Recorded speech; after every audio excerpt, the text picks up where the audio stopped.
Good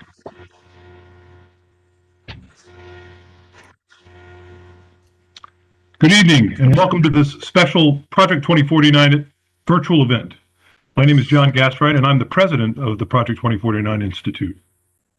President-elect Joe Biden will assume office at an historical moment with tremendous implications for international security. While there are a host of major issues, including a continuing COVID-19 pandemic here in the United States, in the Indo-Pacific, the determination of Chairman Xi Jinping and the Chinese Communist Party to threaten Taiwan as a primary feature of party-state policy is an event of first magnitude in world affairs. Taiwan, positioned as the focal point of Indo-Pacific security architecture, represents one of the most significant challenges being inherited by the president-elect and his administration. In Project 2049's most recent publication, Memo to the Next President, The Inheritance in the Indo-Pacific and Challenges and Opportunities for Your Presidency, Project 2049 Chairman Randy Schriver explains how international peace and prosperity rely on the success of Washington's Indo-Pacific security policy. Tonight, Chairman Schriver will host an all-star roundtable of international experts from the United States, Japan, and Taiwan to explore shared interests and challenges facing their respective governments, and to discuss and debate Chairman Schriver's recent paper. However, before we do that, I'm going to turn the floor over to our very own Colby Furland, who's going to walk us through how to best participate in our event this evening. Colby? Great, thanks, John. So just for our audience out there, we'll be collecting questions for the Q&A session that'll happen after the panelist presentations throughout the entire event. So while this event's going on, you can please submit your questions via email to project2049@project2049.net. So that's project2049@project2049.net. Or you can simply type them into the YouTube live chat. Now, if you don't have a YouTube account, or if you're watching via our website, the embed stream there, you may not be able to see that live chat on YouTube. That's perfectly fine. Then just submit questions via our Project 2049 email account. So during the event, our team will collect them and we will feed them back out during the Q&A. And so with that, I think I'll turn it back to John. Thanks, Colby, and thanks for all the work that you and Emily and the entire Project 2049 team have done to make this event a reality. With that, it's now my pleasure to turn to our boss, the Honorable Randall Schriver, Chairman and founder of the Project 2049 Institute. Randy? Great. Well, John, thanks for the introduction, and thanks to the team for putting the event together and the hard work that went into it. And I appreciate the other panelists joining us this evening. John introduced me as the founder of Project 2049, which is true, and I can't say when you found a think tank that everything is easy and smooth, but one of the real pleasures is you get to pick people to serve on your panels and take part in your events, and I've got to say this really is really a pleasure to be joined by such an all-star cast here, and I'll introduce them when they are getting ready to make their remarks, but this is really a great opportunity for me and for our team here to be joined by such a group. So thank you.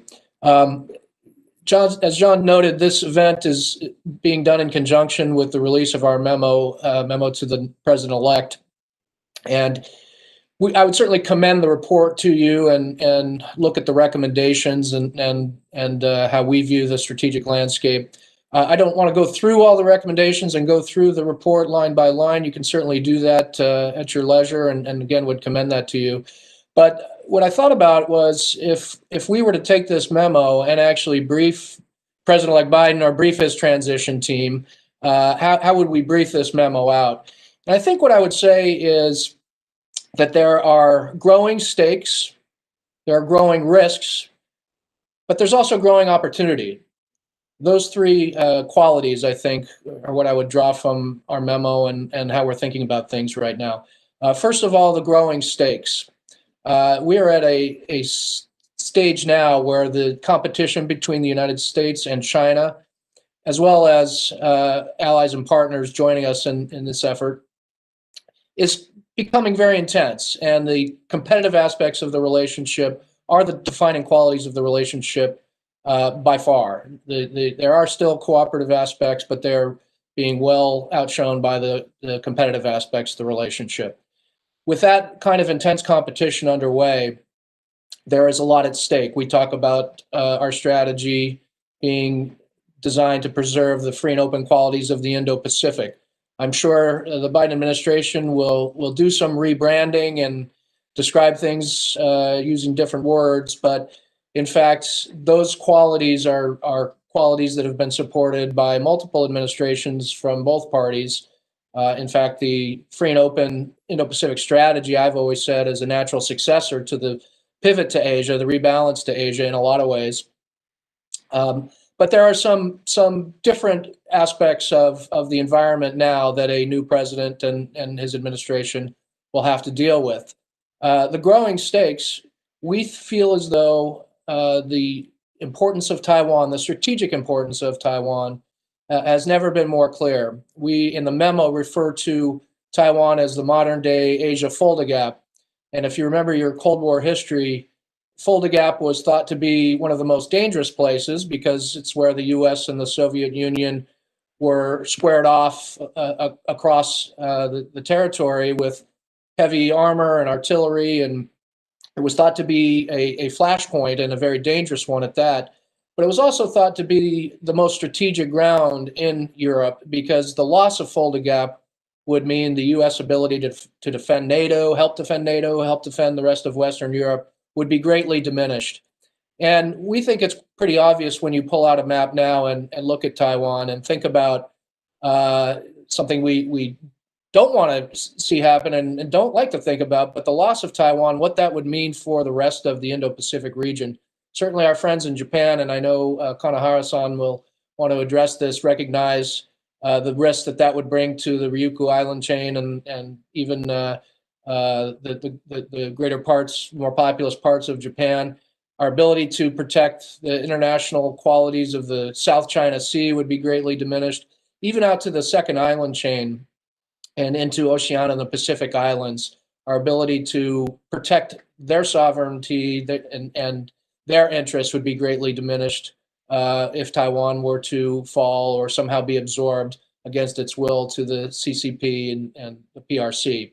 So the stakes are very high. We support Taiwan in the United States because we have great affinity and shared history. We support Taiwan because we have a law that compels us to do that. But the real reason we will support Taiwan going forward are for these strategic interests. So those are the growing stakes, of course.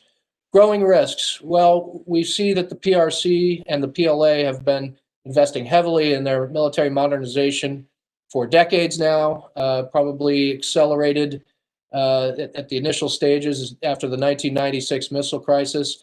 And decades of investment are now paying off in real capabilities and perhaps even giving the PLA real options vis-a-vis Taiwan.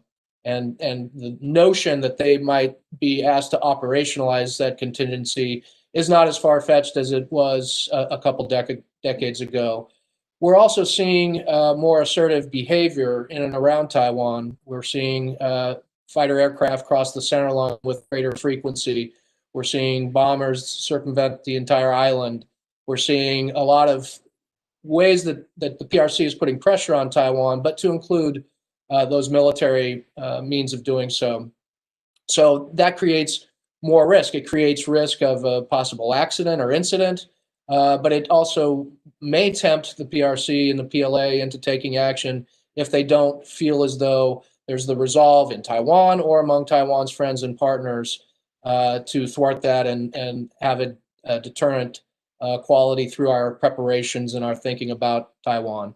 But growing opportunities is where I would close on this. A lot will be written about the Trump administration. A lot of criticisms, I'm sure, will be thrown at the Trump administration when the chapter in the book is closed.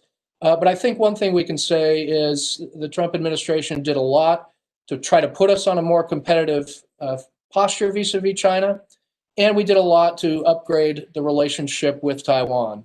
And really, that's an upgrade across the full spectrum of activities, more high-level visits, more and more frequent arms sales, more support on the military exercises by sending more senior people to Taiwan's exercises as I said, across the full spectrum of activities. And while there may be a temptation to say for a new administration, there's not a lot of pressure on us to do a lot right away. We've just had all these congressional notifications for arms sales. We've just had a cabinet level visit. We've just had a U.S. Undersecretary of State visit. Our argument would be that we should really sustain the momentum, and we should continue to build out this relationship in ways that support Taiwan's quest really to maintain its de facto status as an independent democracy, and gives it its own ability to have the most effective deterrence through its own military modernization. So our recommendations, and these is really where the opportunities we see can be found, address a number of things the United States can do unilaterally, things the United States can do with other allies and partners like Japan, and things that the United States and Taiwan can do together. And if you read through our policy recommendations, they do run through trade issues, military and security issues, people-to-people issues. But if I were to briefly pull out a couple of the items, things that we can do unilaterally, in fact, we just had, I consider a big victory in the National Defense Authorization Act with the creation of the Pacific Deterrence Initiative. Now, the NDAA doesn't have a lot of funding behind it at the moment, but having that PDI as a carve-out that will be protected going forward and giving the members of Congress a place that they can show support for China competition is a big step forward in my view. And I think the Defense Department coming in, the Biden administration should embrace that as a tool to help better position the United States joint force in the Indo-Pacific to deal with China. And that's something we can do unilaterally and implement that in many ways. But I think there are things we want to do with allies and partners as well. The U.S. and Japan, I think, should reach a point where we're comfortable talking about a bilateral military plan for a Taiwan contingency. You know, for a long time, these were very sensitive issues. The discussions were difficult to even have, even behind closed doors. But I think given the stakes, as I said, and the risks, it's time we consider doing those kinds of activities. There are things the U.S. and Taiwan can do together. We talk in our memo about trade, a trade deal, whether that's a free trade agreement or something that's rebranded. It's very important as Taiwan faces economic coercion from the PRC that Taiwan has high-quality trading partners that are ready to give it alternatives and give it options. We talk about how the United States can be a good partner in implementing the overall defense concept. That's the provision of arms, of course, but it's also how those arms get absorbed and how doctrine and tactics can evolve. So being a good partner there. So I think, again, there are things for all of us to think about, but just leave us now at this point of the conversation with the thought that we are in this position of growing stakes, growing risks, but also a whole host of opportunities for us to harvest. Again, I'm really delighted to be joined by this panel. We're going to go in the following order. Kanahara-san, Nobu Kanahara, joining us from Tokyo. Thanks for getting up early in the morning and before your teaching duties for the day. We'll make a few remarks and give us perspectives, his own, of course, but from Japan. Carolyn Bartholomew, who you know is on the U.S.-China Security and Economic Review Commission as a longstanding commissioner and member there, will give her own perspective, and her commission's report was just released. So I'm sure we'll hear some interesting things about the findings of those reports. And then our friend Vincent Chow, who joins us from the TECRO mission, but previously served at the National Security Council and other positions in Taipei, will offer some thoughts, his own, but also a Taiwan perspective. So I'd now invite Kanahara-san to take over the podium here.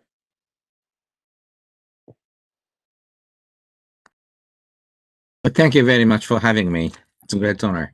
I have to say, first of all, that in Asia, a liberal order is now just turning up. We should remember that they were under colonization and they went to dictatorship for quick development. It's only 1980s, 90s, they turned to democracy one by one. They're very proud democracies. There are many flaws, but they're very proud of their own democracies. The Philippines was first, 86, Korea 87, Taiwan followed under Li Danghui. And many ASEAN nations, China has in their hands small ones, Brunei, Laos, Cambodia. They try to paralyze the ASEAN consensus. That's their tactics, that they do the same thing in the European Union. But we have to stand up. And China is now huge. 10 years ago, they were our size. Today, they are 3 times bigger than Japan. Amazing, isn't it? And their military budget is 4 times bigger than Japan. Japan's military budget is not so small. It's equal to the UK, France, and Germany. That means Chinese military budget today is bigger than UK, France, Germany, Japan combined. And now their economic size is now 70%, 75% of the United States. They are coming closer to the United States. Can we engage China? This is the biggest question. And the Xi Jinping seems that he is leaving the West. This is a big shock for us. Japan stood by China even after Tiananmen. Our emperor went to China. And they're very proud to say that the Japanese emperor broke ice for the China to go to the West, and they joined WTO, and that opened the door for Chinese development, and they did. We believe that they'd become like us, but they didn't. I'm sorry to say this, but the 2 points. One is after Lehman shock, 2008, they became too proud and overconfident. They believe that they can carve out their own sphere of influence from the West, in Asia in particular, and they can establish their own ancient, traditional Chinese order. That's what they're thinking today. They believe that they can do it. It's a big mistake, but they believe that. One second is the Xi Jinping's generation is the generation of the kids of Mao. Mao destroys these kids' future. He destroys the high education, and that generation doesn't have that. They're trained to learn by heart the Red Book of Mao, and they believe that the West cannot take over China. China will not become a democracy, and China will have its own way. Gorbachev was a failure, and he's a weak leader, and Xi will be the great leader to bring China over the United States. This is what they are thinking truly. One small caveat to that is that the Deng Xiaoping, after Tiananmen, he started the history patriotic education, and this is now becoming poisonous. He opened the museum for Nanjing massacre, for the Marco Polo Bridge, but it's not only that. Opium War Museum and Arrow, the second Opium War museum, is there. This is just started by the Deng Xiaoping because he needed that to replace the dying communism as ideology by the patriotism. But this becomes the sense, sort of revanchism in Chinese. It's coming out. It's very emotional. It's very dangerous. Can we engage China? We can. Simply because China is not big enough, but 16% of the world GNP. United States still 25%, Japan 7%, and EU roughly 20%, India half of Japan size. Taiwan is a big entity. We have somehow Korea here, a bit difficult, but all the West together, it's go beyond easily 50% of the world GNP. And we can face China only if we are united under the American leadership. Can we do that? We believe that we can do that under President Biden, new presidency. I believe that the Americans will rehabilitate the transatlantic relationship and they'll exercise leadership again in Asia. Without American leadership, the Asian nations would surrender to China one by one. If Japan surrenders, this is the end of American hegemony in Asia. We have to be united and we have to get together. Then we can guarantee the strategic balance with China, including small ones and medium-sized ones. Then we can adjust interests. We believe that it's very important to adjust the interests of, say, climate change with China, and North Korean non-proliferation issue with China. It is very important. But if Americans forget the friends and allies in the region, they would be lost to China one by one. The most important thing today for the American leadership is to gather, realign friends and allies in the region and globally. Then we can engage Chinese. The liberal order will win because all the agents believe that human dignity is equal, regardless of skin color, ethnic groups, etc. And they believe that everybody has rights to pursue his own happiness. Then the order must be built through consensus, dialogue, and conversation and agreement. And the government sees the purpose. It's not the purpose, it's an instrument to serve the people. This is liberal thinking, and this is widely shared in Asia, except in China. But we will win, because nobody would follow Chinese common destiny concept. We will follow, everybody follow in Asia, this liberal thinking. And the US must exercise its leadership. The prosperity part is very important. We can talk in this way, the strategic things with, say, Australia, with India.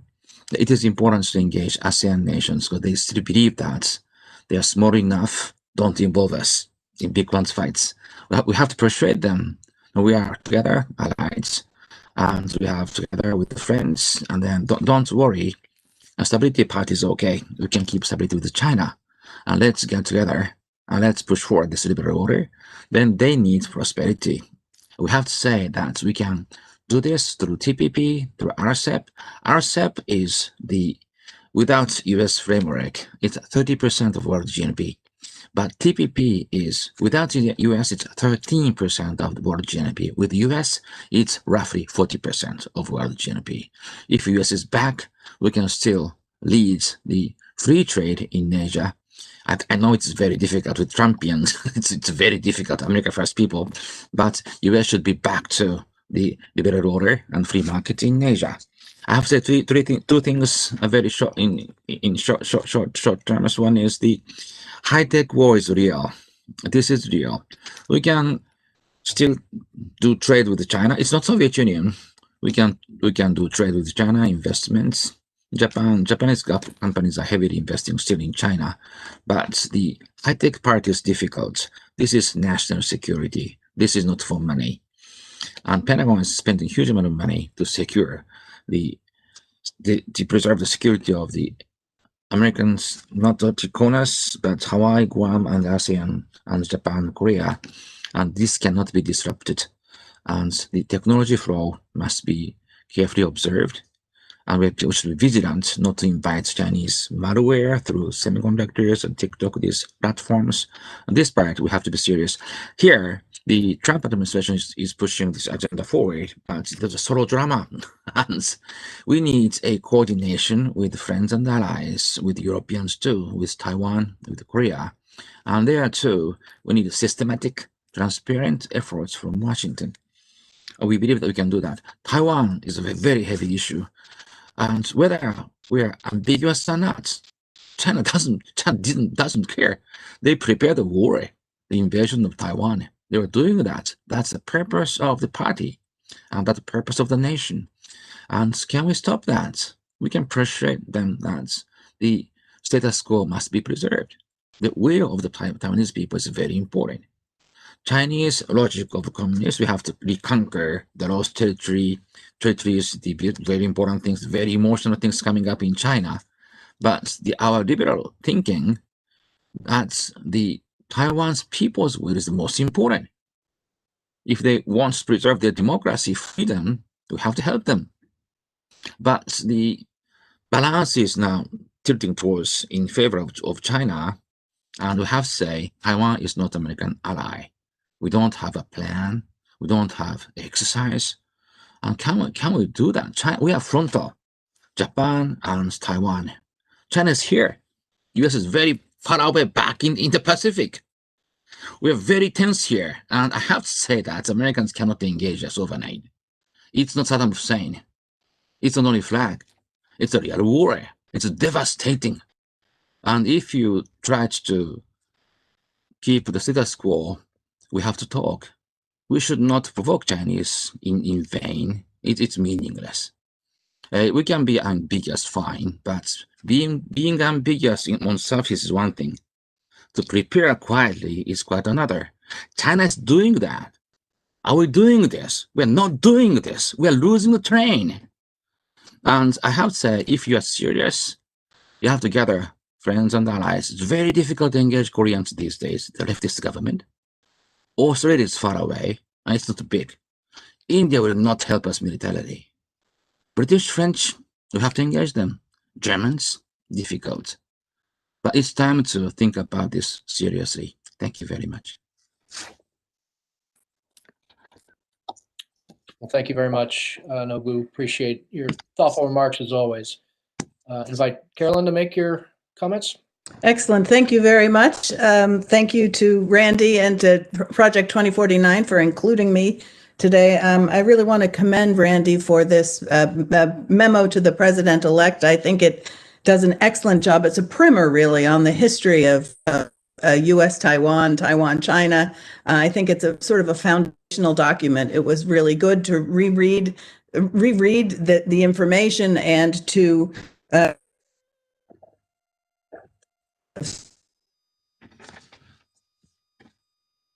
lot about the topic also. The China Commission released its report last week. Our focus a lot this year was sort of on how China is moving beyond catching up to the United States and moving to surpass the United States. You know, in previous years, we've talked about how China, how under Xi Jinping, China has moved from Deng Xiaoping's hide your capability and bide your time to just being open in terms of what it's doing in the world. I think the fact that they have moved so aggressively in so many different domains, diplomatically, militarily, politically, economically, provides opportunities for the new administration. Randy, you mentioned the strategic interests that we have in Taiwan, and I just want to remind ourselves that it's not just about strategic interests, though they are critically important. We have interests, of course, in supporting the freedom-loving people of Taiwan who've overcome enormous obstacles to get to where they are. Kanahara-san mentioned, of course, you know, the other democracies in the region, the Philippines, South Korea, and what they had to go through to get where they are. I think what has happened in Hong Kong is certainly a wake-up call for everybody. You know, that 6 million people were put under the thumb of Beijing so quickly with the national security law. And it has had, I think, a lot of impact on thinking about Taiwan too, right? We have, I believe, an obligation to the 24 million people of Taiwan to help them maintain the freedom that they have fought for, freedoms of speech, of press, of association, all of those things. I think that's very important. I will actually commend the Trump administration, which is not a thing I do very often, but I will commend them on having raised the visibility of these concerns that some of us have been expressing about Taiwan for 20 or 30 years. And actually, I'll also commend them for having put Randy into the position he was in at DOD. It gave me a whole lot of confidence about what DOD was going to be doing on the topic. I wanted to just mention, actually, the Commission made 19 recommendations this year, and 4 of them were specific to Taiwan, so I'd just like to go ahead and read them. Perhaps we can discuss them a little bit more. The first one, and this made our top 10 recommendations, is that Congress consider enacting legislation to make the director of AIT, the American Institute of Taiwan, a presidential nomination subject to the advice and consent of the Senate. We think that that would be a very important show of support. There's always been historically and today, strong support, bipartisan support, bicameral support for Taiwan in the U.S. Congress. But we also think it's a good way to show to the world, you know, the continuing commitment that the U.S. Congress has to Taiwan. We also think that Congress should amend the Taipei Act to provide that the U.S., as a member of any international organization, should oppose any attempts by China to resolve Taiwan's status by distorting the language, policies, or procedures of the organization. We've been quite concerned to see what some of the Chinese representatives in human resources positions in some of the international organizations have done against the people of Taiwan. We also think that Congress should evaluate the opportunity to strengthen economic relations with Taiwan in key sectors where there are unique reciprocal opportunities. And in that case, we are talking specifically about technology as an initial sector for evaluation. And finally, given all of the concern there is about supply chains now, we have encouraged the administration to include Taiwan in the multilateral efforts to coordinate and strengthen supply chain cooperation and security. This could be done through the expansion of the Global Cooperation and Training Framework, It could be done in a number of ways, and it should focus on securing critical inputs and assuring supply chain resilience in strategic industries, critical both to economic competitiveness and to our national security. So we came up with four, I think, good, strong recommendations for Congress. We've held a number of briefings on Capitol Hill already. There is a growing interest, I think, in Congress about U.S. China issues. So I'll be interested to see how things move forward. In terms of, Kanahara-san spoke, of course, about the importance of alliances. And I think that that's one of the places where the new administration has a lot of opportunities. I think it will be important. Sometimes we'll have to remind them that the China of today is not the China of 4 years ago. People who have dealt with them 4 years ago are coming into a very different scenario. But reinvigorating our alliances in Europe, as people said, in the Pacific, I think it's very important with India, with the Pacific Islands, with Australia, and to demonstrate, of course, that we are committed to our presence in the region. As I have traveled around the region, I had been hearing concern that people think that we're just not there to stay. And so it's really important, I think, for the new administration to show the flag and to be there. I think also, though, the Chinese, the CCP, they're overplaying their hand so much globally in terms of the bullying that they're doing, whether it's the wolf warrior diplomats or using economic coercion to get to political ends like they're trying to do with Australia.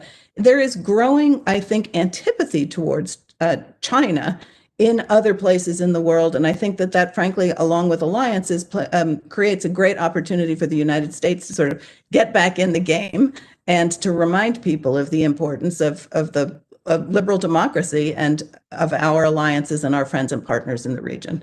I'll throw ASEAN into that mix too. It's very important that people know that we are there, that we are committed to staying, and that we are listening to and working with people.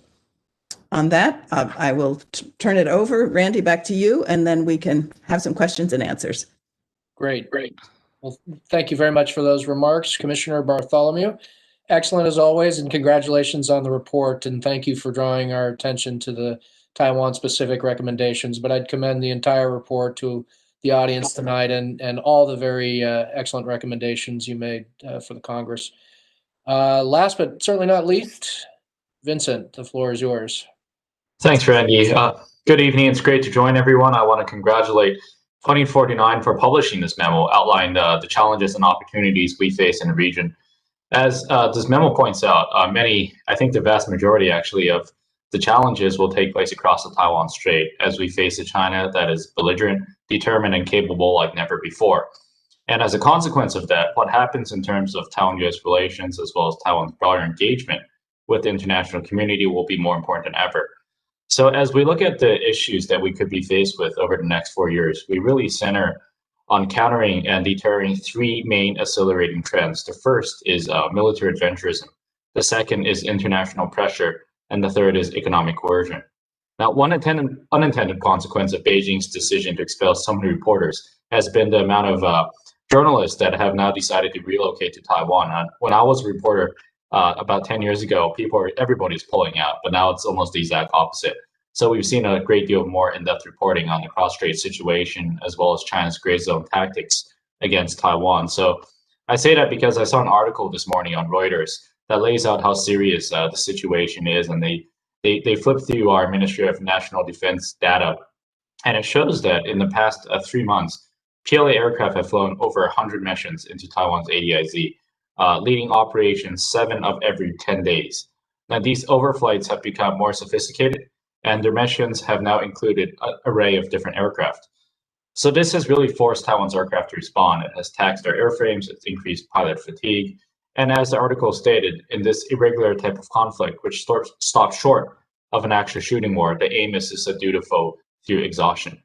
A similar story is told at sea, where PLAN exercises near Taiwan shores have increased both in terms of their frequency and sophistication. So these actions are detrimental to peace and stability in the region every time the PRC deliberately crosses the center line of the Taiwan Strait, as well as cuts across Taiwan's surrounding airspace to heighten the chances of accidents and miscalculations. So the potential for things to go wrong, they're there, but together with the nationalistic zeal that the CCP has permeated across Chinese society, as well as their unwillingness to communicate with Taiwan, the Taiwanese government, that this has made the cross-strait situation especially fragile. And these actions perhaps actually have led to unintended consequences as well for the PRC. So, for example, if they've deepened the Taiwanese people's will to fight. In a recent poll, more than 75% of respondents said they would be willing to fight in the event of a cross-strait contingency started by the PRC. They've accelerated upgrade and procurement of fighter jets and led to new advancements in asymmetric capabilities. So there's a growing sense now that the time frame for Taiwan to effectively build up its own defense is narrowing. And they've also enhanced public support for increased defense spending. So over 50% of respondents in a recent poll said that they supported more defense spending faced with increasing threats from across the Taiwan Strait. So the fact that there's these adverse outcomes for PRC, this has not changed their course of action. And this showcases just how important it is for us to build up an effective deterrence. Kanahara-san said, ambiguous or not, China doesn't care because this is what they're preparing for. And it's true, and the facts support that. President Tsai has made clear, and including to audience just last night to the Hudson Institute, that she plans on increasing defense budgets and making new investments into platforms and asymmetric capabilities that can effectively deter Chinese military adventurism. There's no question now that Taiwan is more committed than ever to our own defense. But equally as importantly is the U.S. posture in the region and vis-a-vis Taiwan. And much of what we've been seeing in terms of regularized arms sales, frequent security exchanges, and closer strategic discussions has really been to the credit of Randy, his team, as well as his colleagues in different agencies. And they've served to build up deterrence in the face of these growing challenges that we face, and we certainly hope they to continue. So the recommendations that have been made in Memo should be seen within that context, and they very much do support peace and stability in the region.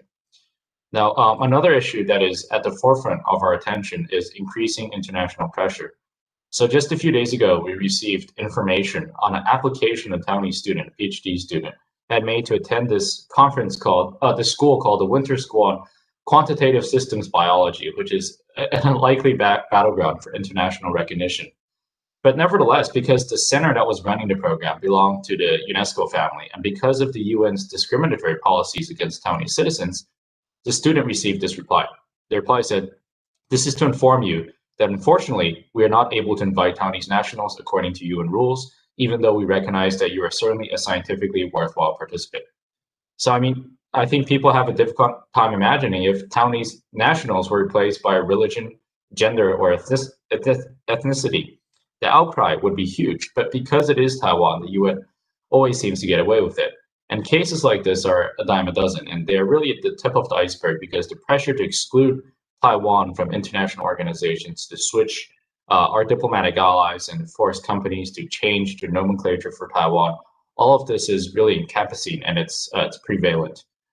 So I can't tell you how many times our office, TECRO, and local offices across the U.S., the TECOs, have had to send letters to these companies to ask them to reconsider their terminology for Taiwan. And in many cases, what we hear back is that this was done at the behest of the Chinese government, who holds the keys to the market access. So support from both Congress and U.S. administrations are essential to counter these Chinese actions. And the Taipei Act is one strong example of the many pieces of legislation and resolutions Congress has passed to ensure Taiwan's international space. But what is equally important is also for the U.S. government to view these issues with the same urgency we do, and they have. We could not be more appreciative of the engagements that we've had on issues ranging from WHA participation to maintaining our diplomatic relationships through platforms such as the Pacific Island Dialogue or the joint Taiwan-U.S. Partnership Opportunity Delegations we've put together over the past year. Now, the effect of this has really been threefold. The effect of this growing U.S.-Taiwan cooperation. First, we fight back against China's squeeze, and that gives the Taiwanese people confidence that we do not stand alone in the international community. And cases like the one involving UNESCO would have significantly different implications if no other country thought that this was an issue. Second, it galvanizes support for Taiwan from the like-minded community. And thanks to the leadership of the US, more democracies than ever before are speaking out in support of Taiwan's international participation, as well as our inclusion on global issues. So they see it now as an issue worth raising. And the third, it supports peace and stability in the Taiwan Strait. Securing Taiwan's international space protects the status quo. I mean, few things would be worse for regional stability than Taiwan being isolated and cut off from the international community. So the policy recommendations that I've read in the memo provides a roadmap to continued support for these objectives.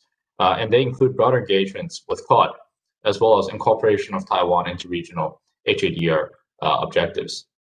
Now, the other challenge and opportunity we face today is economic coercion. And as President Tsai suggested at Hudson last night, our trade has become increasingly dependent. Our trade cannot become, quote, increasingly dependent on actors that may not have our best interests at heart, end quote. Yet this is a part of the trend that the PRC has worked to build by opposing Taiwan's inclusion in multilateral and bilateral trade frameworks. So former Australian Foreign Minister Julie Bishop spoke directly about this in 2018 when she said that Beijing opposed Australia seeking an FTA with Taiwan. So in recent years, the PRC has also introduced new programs aimed at luring away recent graduates, entrepreneurs, as well as high-tech companies. And this is not to say the amount of economic espionage in some cases that has been taken across many of our critical industries. So if this is successful, it gives Beijing greater leverage over one of our most important political levers, which is the economy. We partially see an example of this in Australia, where China has imposed punitive economic sanctions on Australia over political disputes. And to her credit, Australia has not backed down. And in Taiwan and many other places around the world, Australian wine has suddenly become known as freedom wine. So in Chinese, there's a phrase for this, and it's called 以商逼政, which is the use of commercial decisions to force political outcomes. And we've seen cases of this happening as well in Taiwan, but the consequences of a major example, like Australia's, would have serious implications for Taiwan's economic and political autonomy. So as a result, we fully subscribe to one of 2049's policy recommendations laid out in the memo, which is to restart TIFA meetings and engage in discussions towards a free trade agreement. Now, these actions would be extremely significant in protecting Taiwan's economic security amid the actions that we've been seeing. So I'll end by referring back to one of the points that Randy made, which I thought was extremely relevant, which is the folder gap. And you know, I won't go again into what the folder gap is, but you know, I think there are direct correlations and connections that can be drawn with this to this example. I mean, the region surrounding Taiwan has right now the dubious distinction of standing at the forefront of the free and open Indo-Pacific. And as 2049 has stated, if we were to prevail against this modern folder gap scenario, the critical role of us as democracies and the role that we can play cannot be understressed. Thank you. Great. Thank you very much for those thoughtful comments, Vincent.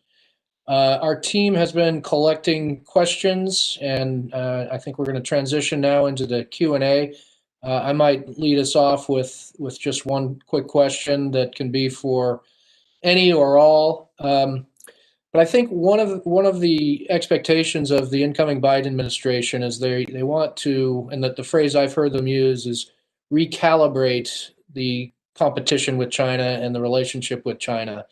And it seems to mean that they want to not undo a lot of the policies and the competitive posture, but add to that with some positive bilateral initiatives, like climate change, I think would be an obvious one, but there could be others as well. Could be related to Afghanistan, or if there's attempts to re-enter or recreate an Iran deal, certainly U.S.-China cooperation would be important there. Carolyn, you made an interesting comment. This is not the China of 2016, but we know that China will often put a price in front of potential cooperation with them, ask for some gesture of goodwill or some gesture to show that we're sincere. You know, we're all familiar with these phrases. If this hypothesis is correct and the Biden administration does try to add ballast to the relationship with China through the creation of positive bilateral initiatives, do you think that it's possible to have that kind of engagement and not make sacrifices elsewhere, not cave to some of the demands they're going to put in front of us for that cooperation? And I'm thinking in particular about Taiwan, but there could be others as well. Is it possible that we can do both, recapture some of that positive cooperation without sort of paying the ransom that they're going to surely identify for us? Randy, that's an excellent question. And again, for somebody I've been working on these issues now for 30 years, ever since June 4th, 1989, and has seen too many issues be sacrificed. In the 1990s, of course, it was we can't upset the Chinese on human rights or something, anything, because we need their cooperation on North Korea. And really, where did that get us? Over and over and over again. I would hope that people have learned, and that any recalibration that happens recognizes that when the CCP talks about a win-win scenario, that means they win twice. And we have to be really careful here. There are issues we need to work together on. Climate change is a very big one, but this has been going on so long now, for 30 years. We've got to be sophisticated enough in our analysis and in our diplomacy to recognize that we can handle more than one or two issues at the time. It's a complicated relationship, and I sincerely hope that the administration does not decide that it needs to sacrifice some of these other issues. And for sure, I do not believe that Congress would stand by if they think that they're going to sacrifice Taiwan to accomplish any of these things. But yeah, I think it's time for people to figure out ways to work where we can, make sure that the accomplishments are in the U.S. interests, and that we don't sacrifice these other important pieces of the relationships. And I would put human rights in those other important pieces too. Excellent answer. Thank you. Anybody else on this topic, or should we move on?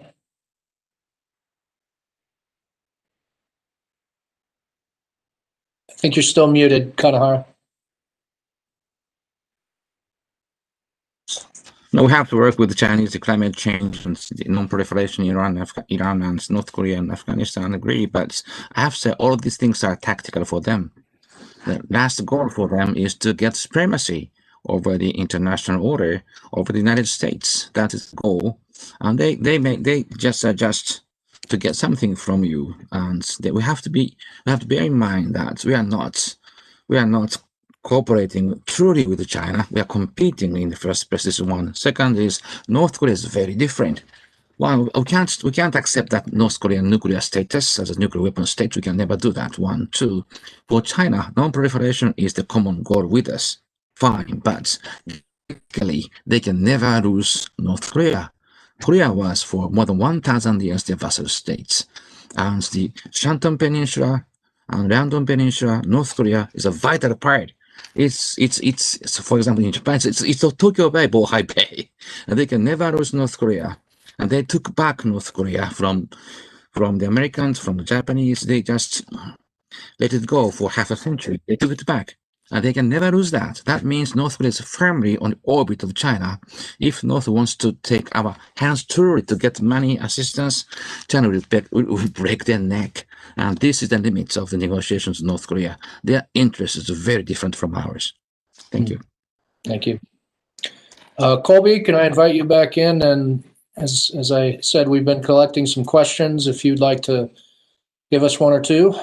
Great, absolutely. So, and a reminder to our viewers out there, if you're submitting questions, please do include your name and affiliation. We're going to prioritize Q&A by those who write their name and affiliation along with it. But yeah, Randy, they are piling up, and we've got about 12, 13 minutes, so we'll see what we can get through.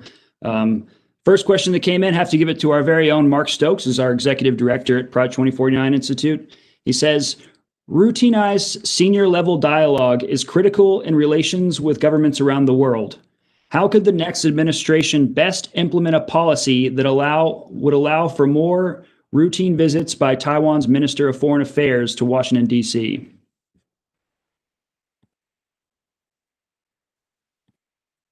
Guess it wasn't directed yet, if anyone wants to take it. Well, I can start, and then Vincent, you want to? Sure. Actually, Vincent, why don't you go ahead? Well, I just wanted to quickly point out that the fact that we've had cabinet level officials in Taiwan has stretched across both Democrat and Republican administrations. So it's certainly not a political issue we feel here in the U.S. and the fact that our ministers come to the United States is also a frequent occurrence under both administrations. So I'm confident that that this will continue because there is a strong basis there, and there is all of these examples that have taken place over the past decades, in fact. So, in this respect, certainly, I have to say we always hope to see more examples of this take place. We always hope to see more examples of senior level ministers coming here in Washington, D.C., and then having U.S. Secretaries as well go to Taiwan. And so this is something that will be as part of our agenda as we engage with the U.S. administration going forward as well. Randy, this is one of those issues that for those of us who focus on it all the time, we understand the ramifications. For people who are not in this world, the whole fact that the CCP thinks that it can control where Americans go, where American government officials can go, is just absurd. Again, there are ramifications, blah, blah, blah, but I don't understand why people feel constrained to have American officials go and work with counterparts in Taiwan on important issues. And there I just would, quickly want to say, I should have mentioned before, commending the government of Taiwan and the people of Taiwan for their successful response to the pandemic. And unfortunately, because of China's opposition, the lessons learned by the people of Taiwan and the government of Taiwan were not able to be shared quite widely enough. It could have made a huge difference in addressing the global pandemic. So, of course, I believe people should be free to be able to go and share information. I think it's also the case we do some self-imposed restrictions and constraints that we somehow think we're going to get credit from the PRC. I know I used to, when I was a deputy assistant secretary, the foreign minister of Taiwan would make a transit of sorts and visit Taiwan's consulates, and we wouldn't allow that individual to come to DC, but I could go to Baltimore to meet him, or I could go to Houston, and somehow we convinced ourselves that the PRC would give us credit for being that mindful of the sensitivities, when in fact they object to any contact, any meeting at all, and you're not really banking a lot of goodwill by taking the meeting in Houston versus Washington. So I think if we're going to create a fiction that this is all unofficial, we should believe the fiction. They should come to Washington. Our capital doesn't confer officiality on the visitor; it confers officiality on us as the hosts. So, can I say a word? Yeah, sure. Under the screen of ambiguity, we have to enhance our communications among the Washington, Taipei, and Tokyo, Taipei, and not to provoke change. That's fine for me. But they are preparing a war, and they are stepping up their preparations. They don't stop that, keeping ambiguity, being very bright to Chinese, but they don't stop it. But at some moments, we have to show that no, we don't accept the change of status quo unilaterally. We can't do that. Then we have to go to surface again. And if ambiguity serves somehow attenuating the efforts of the preparation of war, we should do that. But if it is simply showing that our weakness, we have to change that. We have to be clear that we don't accept the status quo change, unilateral one. Thank you. Thank you. Colby? If I could just add one point, I think Kanohara-san again said it best in his opening remarks. Ambiguous or not, China does not care because they are preparing for war, and I think that has really been the case from past examples. I'll stop there. Okay, yeah, we're let's see, let's just go straight to the next one. I've got one from Brian Cato, sorry if I mispronounced that, and affiliation with the U.S. Navy. He asks, how important is it for the United States to get back into the Trans-Pacific Partnership? To clarify, he said he's looking for a general view on how it will have an effect on the ability to counter the One Belt, One Road initiative, as well as bring our allies together.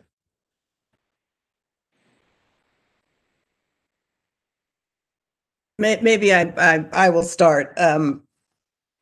Obviously, there were concerns about things in the TPP that really had, I think, not a whole lot necessarily to do with the sort of why we were doing the TPP in the first place. And I'm hopeful, actually, that with some of the provisions that got put into the USMCA, the new Mexico-Canada-US agreement, some of those issues were resolved. And I hope that any discussions the U.S. Re-entering the TPP or going back to the TPP those issues would be addressed. I'm thinking particularly about labor issues and environmental issues, but there's a model out there for it now, and I hope that they would be included. Anybody else on this one? I'll just add a point from Taiwan's perspective. U.S. participation in TPP, if it's still a possibility in the future, would be extremely important for Taiwan, because Taiwan is there's a real risk what is happening in the region in terms of RCEP and TPP, and there's the risk that poses to Taiwan's economic autonomy. And so U.S. leadership in organizations such as this, particularly TPP in this case, would be a major point of support for Taiwan's ability to participate in these organizations. And it is almost quite difficult to imagine the challenges that Taiwan have to face without U.S. leadership there. The only thing I'd add quickly is that I'd like to see us rejoin TPP. I think the politics of it are quite complicated. But what we also need to do is to step up our game on development assistance, on foreign direct investment. And here's where cooperation with allies and partners can come into play.